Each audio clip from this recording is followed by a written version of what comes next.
এমন একটা পরিস্থিতি হবে আল্লাহ তাআলা বললেন। আমি আপনাদের সামনে সূরাতুল আহকাফের 11 নম্বর সূরাতুল আহকাফের 13 নম্বর আয়াতটা আমি আপনাদের সামনে তেলাওয়াত করেছি। আল্লাহ তাআলা জানিয়ে দিলেন যে কিয়ামত একদিন হবে, এটা প্রত্যেক মুসলমান যাদেরকে ঈমানদার বিশ্বাস মনে করে, যারা বলে যে আমরা মুসলমান, তাদেরকে বিশ্বাস করা ফরজ আইন, এটা ফরজ একটা বিষয়।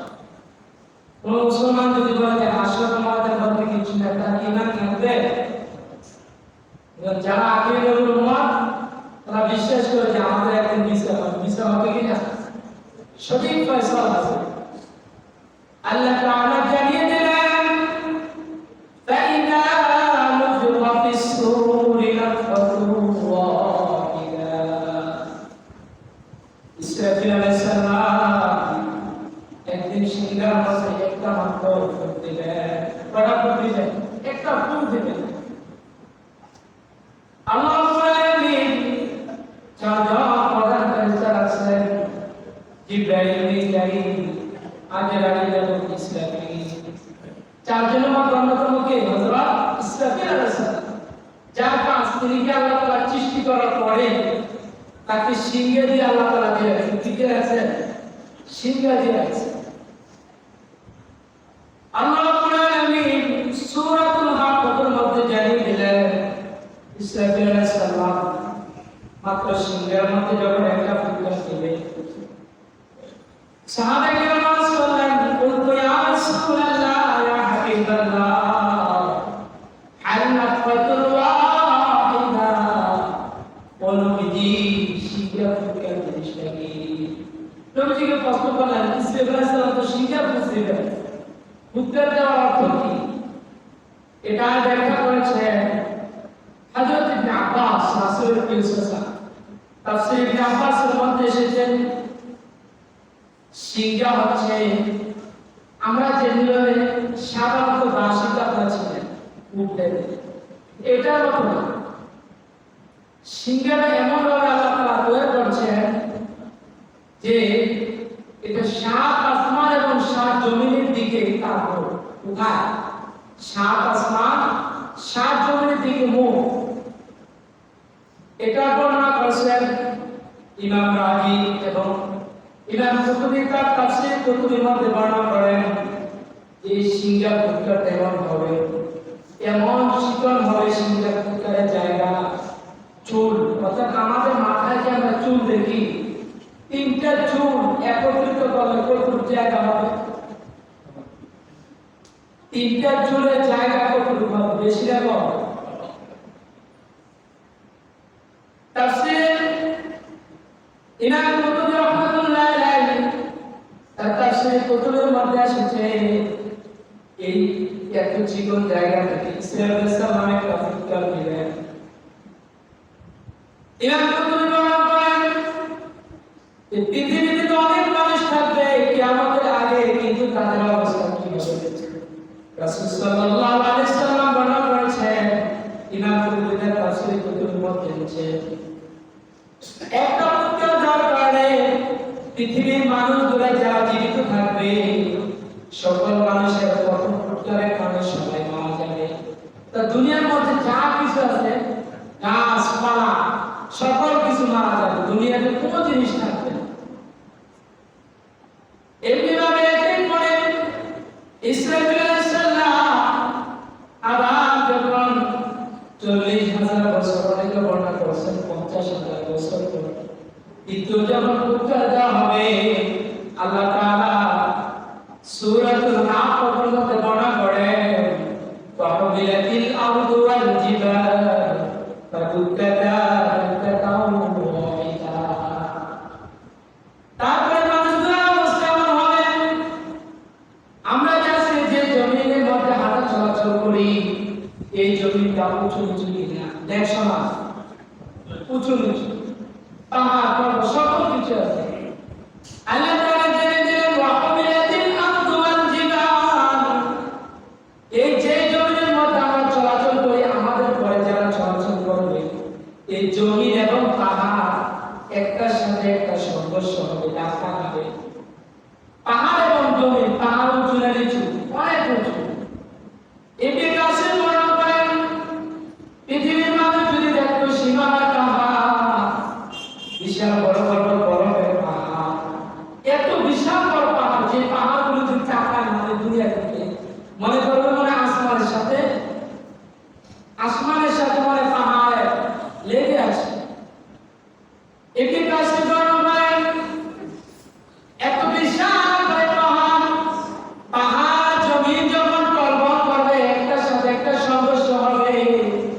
মানুষ তখন এক একজনের চিন্তার মধ্যে পড়ে যাবে, কেউ পানি নিচে চলে যাবে।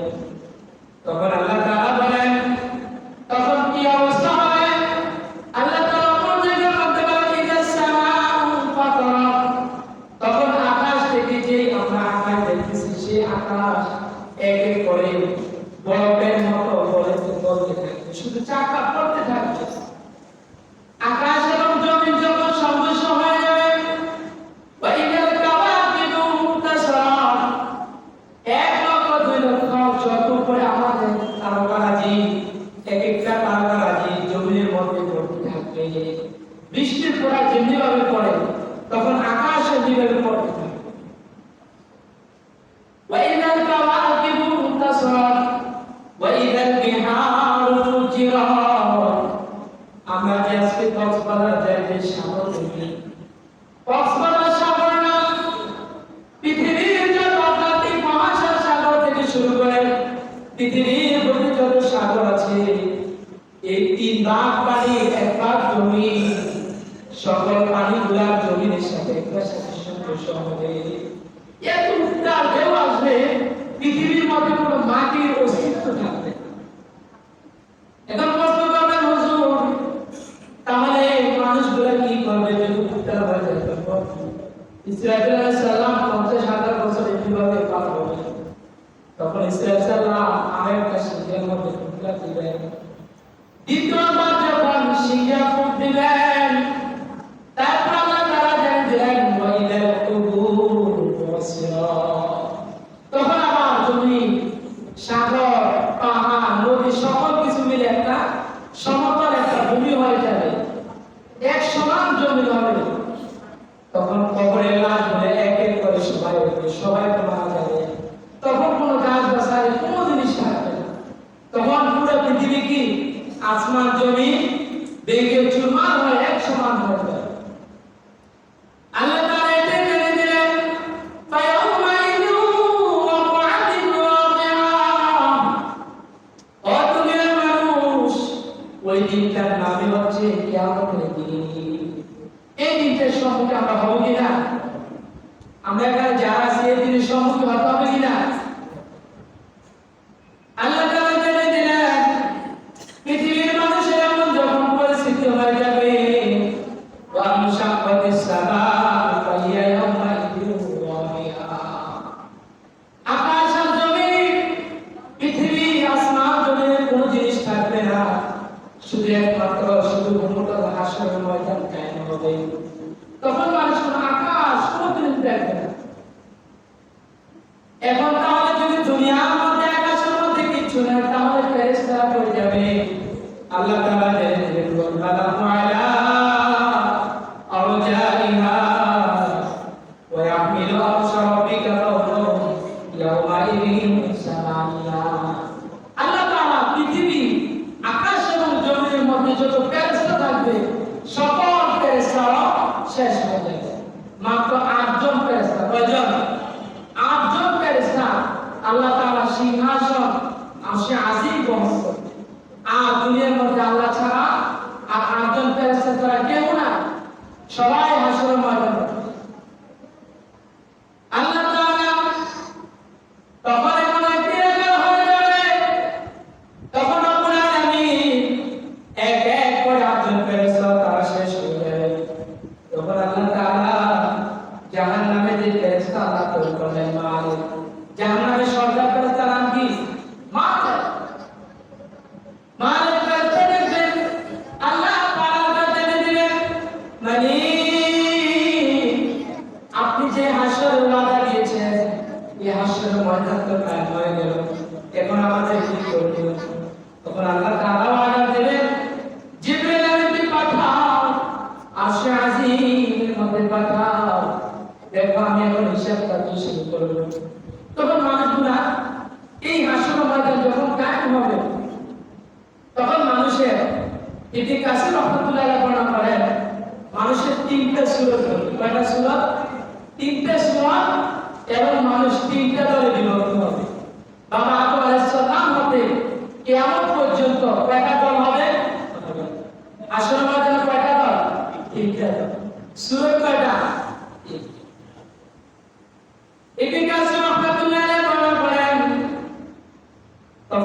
মানুষদের মধ্যে একটা দল হবে নাজাত প্রাপ্ত দল, সেটা হচ্ছে মুমিন। নাজাত প্রাপ্ত দল কোনটা? মুমিন। তারপরে দ্বিতীয় নাম্বার, যারা বিনা হিসাবে জাহান্নামে যাবে তারা হচ্ছে কাফের। তারা কি? আর মুমিন এবং কাফেরের চেয়ে যারা নিকৃষ্ট তারা হচ্ছে মুনাফিক। তারা কি? এই তিনটে ব্যাপারে আল্লাহ তিনটা সূরা নাযিল করেন। একটা নাম হচ্ছে সূরাতুল মুমিনুন, আর একটা নাম হচ্ছে সূরাতুল মুনাফিকুন, এবং যেটা আমরা 10টা সূরার মধ্যে একটা সূরা জানি, সূরাতুল কাফির। এই তিনটা দল বাবা আদম আলাইহিস সালাম থেকে এবং কিয়ামত পর্যন্ত আল্লাহ পৃথিবীর কয়টা দল হবে? তিনটা দল। রব্বুল আলামিন মালিক ফেরেশতাকে ডাকতে বলবে, মালিক এবার হিসাব কাজ শুরু করে দাও। মালিক ফেরেশতা হিসাব কাজের জন্য যখন ডাকা হবে, মালিক ফেরেশতা হাসরের ময়দানে বসে গিয়ে কাজ শোনাবেন। তাদেরকে শোনাবেন, ইয়াউমাইদিন তু'রাদুনা লা তাখফা মিনকুম খাফিয়া। এ হাসরবাসী, আজকে তোমাদের আমলনামা দেখো, তোমরা দুনিয়ার জমিনে কি করেছো, তোমাদের আমলনামা। আজকে আমরা যেভাবে মোবাইলের পর্দা, টিভির পর্দা আমরা ছবি নাটক দেখি কিনা, মানুষের যেমন বাস্তবে দেখি বা শুটিংয়ে দেখি, এরকম আমাদের আমরা দুনিয়াতে কি করছি আমাদের ক্যামেরা তখন জাহের করে দিবে কে কোন ফেরেশতা? মালিক ফেরেশতা। তখন আল্লাহ তাআলা যে তিনটা দল বলছিলাম যারা মুমিন হবে, মুমিনদের ব্যাপারে আল্লাহ তাআলা জানিয়ে দিলেন, ফাআম্মা মান উতিয়া কিতাবাহু বিয়ামিনি ফায়াকুলু হা উকরাউ কিতাবিয়া। আল্লাহ তাআলা সর্বপ্রথম মুমিনদেরকে বললেন, হে মুমিনের দল, নাও তোমার আমলনামা ডান হাতে নাও, পাঠ করে শোনাও। তখন যারা মুমিন হবে পাঠ করে শোনাবে। আমি তো নামাজ পড়েছি, রোজা রেখেছি, মানুষকে কষ্ট করি না, যার যে বাবা আমল মুমিনদের তেলাওয়াত করে। তারপর আপনারা আলামিন জানিয়ে দিলেন, তাহুয়া ফি ঈশাতির রাদিয়া। মুমিনদের একটা হাসি উজ্জ্বল হবে হাসরের ময়দানে। মুমিনের হাসি উজ্জ্বলে 50,000 বছর তাদের হাসির যে সুগ্রাণ, সে সুগ্রাণে মুমিনের হাসরের ময়দানে তাদের যে হাসিটা দিবে এত খুশি হবে, খুশিতে 50,000 বছর পার হয়ে যাবে। এটা হচ্ছে মুমিনের শান। আল্লাহ তাআলা জানিয়ে দিলেন, কুতুবুহা দানিয়া কুলু ওয়াশরাবু হানিয়াম বিমা আসলাফতুম ফিল আইয়ামিল খালিয়া। তখন মুমিনদেরকে সিংহাসন, আসন দেওয়া হবে, রাজপ্রাসাদ দেওয়া হবে, আল্লাহ জান্নাত দান করবেন। এটা কারা? একটা মানুষ। তারপর রব্বুল আলামিন যে দ্বিতীয় দলের কথা বলেন, আল্লাহ তাআলা জানিয়ে দিলেন, ওয়াম্মা মান উতিয়া কিতাবাহু বিশিমালি। যাদের আমলনামা বাম হাতে দেওয়া হবে। কোন হাতে? যাদের আমলনামা বাম হাতে দেওয়া হবে তাদেরকে বলা হবে, ফায়াকুলু ইয়া লাইতানি লাম উতা কিতাবিয়া। হে বাম হাতের আমলনামা ওয়ালা ব্যক্তি, তুমি নাও তোমার আমলনামা পাঠ করো। তখন সে পাঠ করে দেখবে, আমি অন্যকে কষ্ট দিয়েছিলাম, অনেকে হক করে গিয়েছি, অনেক বড় মনে করছে যত পাপ আছে। তখন মানুষের যেমন আমরা এখন যদি একজনের নামে মিথ্যা তহমত দিতে যায়, তখন কি আমাদের মুখ বন্ধ থাকে না কথা বলতে থাকে? আমার কথা বুঝতেছেন? কারণ আমরা একটা মিথ্যা কথা বলবো, তখন কি আমাদের মুখ বন্ধ থাকে না কথা চলে? কিন্তু আমাদের রব্বুল আলামিনের দরবারে যখন আমাদেরকে বলা হবে যাদের আমলনামা বাম হাতে দেওয়া হবে, তাদেরকে কিতাব রেখে তাদেরকে পড়তে বলা হবে। কিন্তু অনেকে চাইবে পড়তে না, কিন্তু সে যদি নাও চায়, আল্লাহ তাআলার হুকুমে তার জিহ্বা থেকে তার কথা, তার পাও, হাত, মুখ সকল কিছু তার ব্যাপারে অভিযোগ করবে। তখন ওই লোকটা এমন এক ভয়াবহ পরিস্থিতি হবে, আল্লাহ তাআলা জানিয়ে দেবেন, হে মালিক, যাও যাও, আসমানের যে সূর্যটা ছিল ওই সূর্যটাকে তার মাথার উপরে চাপা দাও, ওই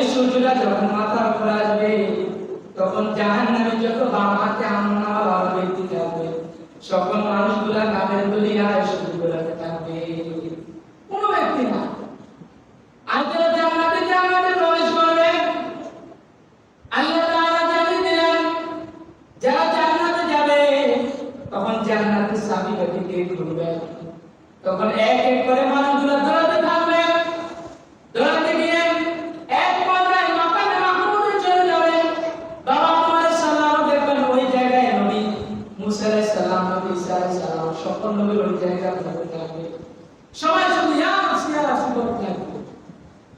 এমন পর্যায়ে হয়ে যায় বাবা আদম সালামকে বলবে, হে আদম, আপনি তো আমাদের বাবা, উসকুরলি শাফাআতি ফি আওলাদি, আমরা তো তোমার আওলাদ, আজকে আমার জন্য সুপারিশ করো। আদম বলবে, ইয়া রাসূল, তোমরা যাও নবী ইদ্রিসের কাছে।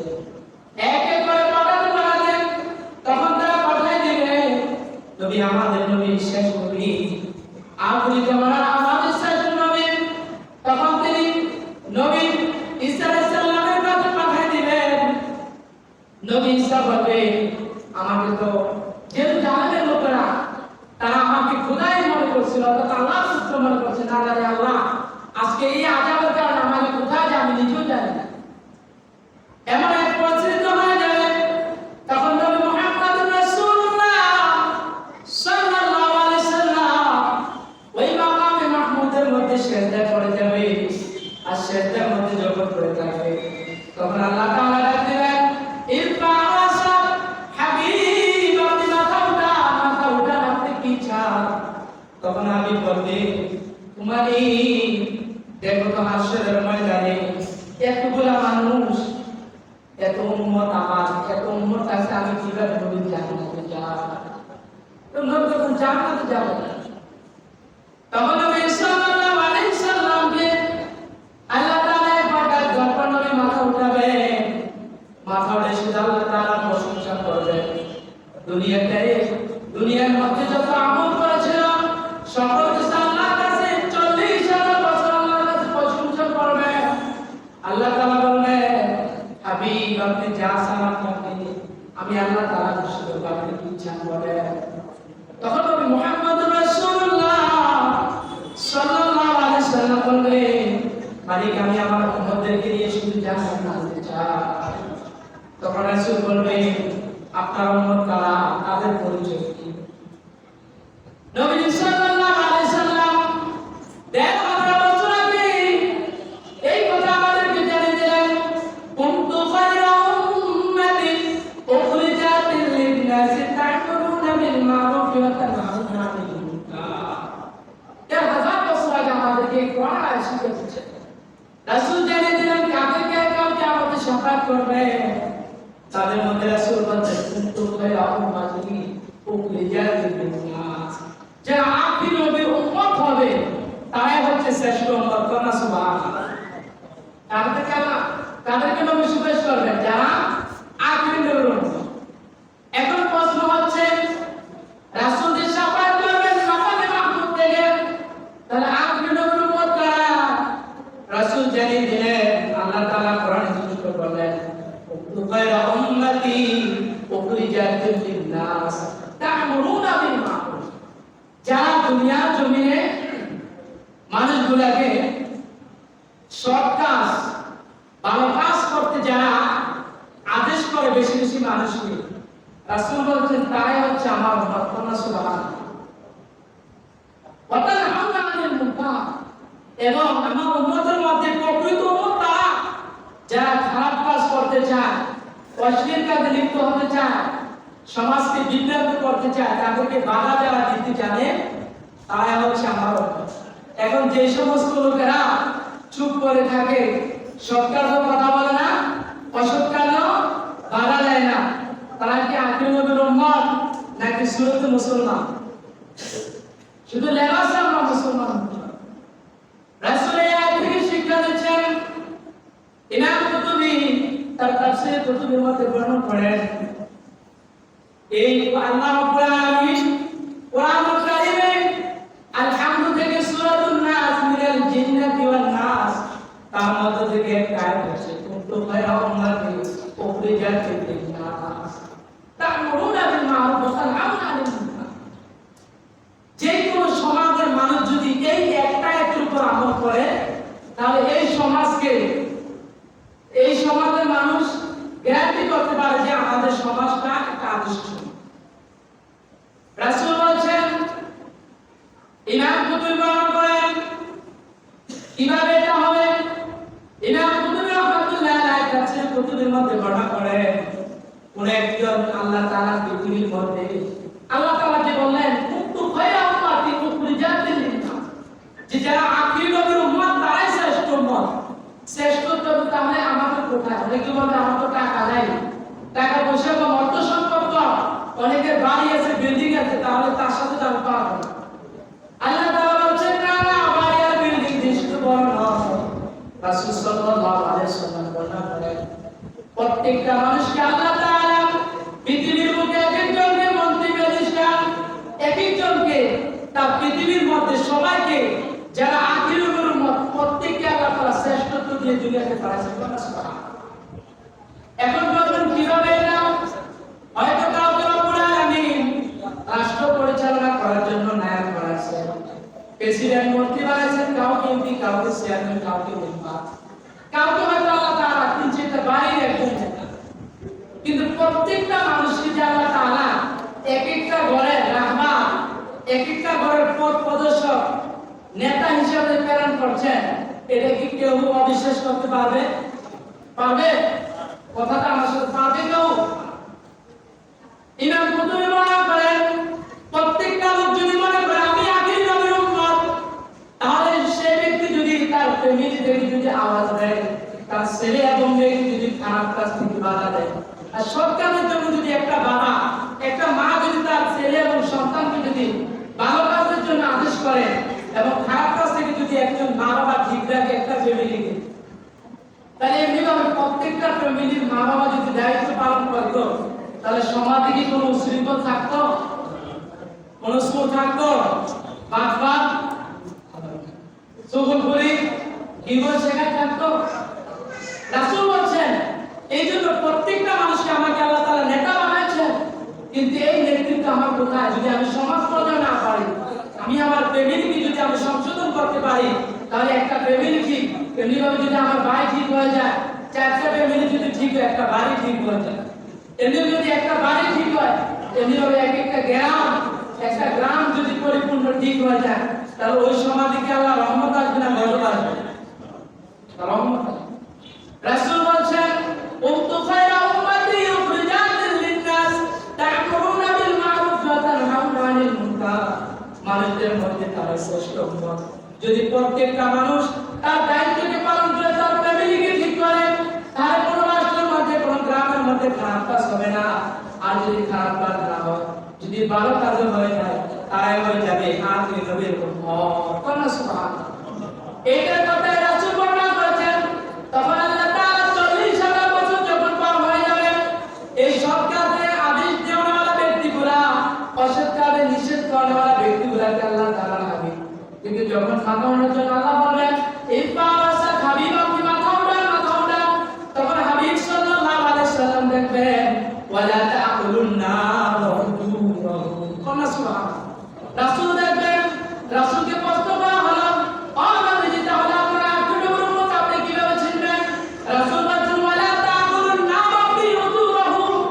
আখির নবীর যারা উম্মত হবে, অনেক নবীর উম্মতের চেহারা পড়ে যাবে, কিন্তু যারা সৎ কাজে আদেশ করে, অসৎ কাজে নিষেধ করে, তাদের কাল কিয়ামতের ময়দানে তাদের মুখকে আল্লাহ তাআলা করবেন। এইজন্য যারা আখির নবীর উম্মত না হতে পারবে, সৎ কাজে আদেশ না দিবে, অসৎ কাজে নিষেধ না করবে, তাদের কাল কিয়ামতের ময়দানে তাদের মুখের মধ্যে আগুন জ্বলবে। তখন আসলে তাদেরকে চিনবে, তখন তারা বিনা হিসাবে থাকবে। এইজন্য আল্লাহ তাআলা যেন আমাদেরকে এই আয়াতি কারিমার উপর সৎ কাজে আদেশ এবং অসৎ কাজে আল্লাহ তাআলা নিষেধ করে আল্লাহ তাওফীক দান করুন। আমি মজলিস হাজির, আল্লাহ হাবিব সাল্লাল্লাহু আলাইহি সাল্লাম এই হাশরের ময়দানে এই সূরাতুল হাক্কার 13 নম্বর থেকে এই 20 নম্বর আয়াতে কারিমাতে আল্লাহ তাআলা আমাদেরকে মূল মেসেজ দিতে তিনটা। মূল মেসেজ কয়টা? কথা বলেন, মূল মেসেজ কয়টা? তিনটা মেসেজ আল্লাহ তাআলা জানিয়ে দিলেন। যে এক নম্বর হচ্ছে মানুষ যদি তারা সৎ কাজে আদেশ দেয়, যে সমাজের প্রত্যেকটা মানুষ করে যদি সৎ কাজে আদেশ অসৎ কাজে নিষেধ করে, রাসূল বলছেন তার ওই ঘরের মধ্যে আল্লাহ তাআলা রহমত থাকবে। এই দুইটা কাজ যাদের মধ্যে থাকবে রাসূল বলছেন তাহলে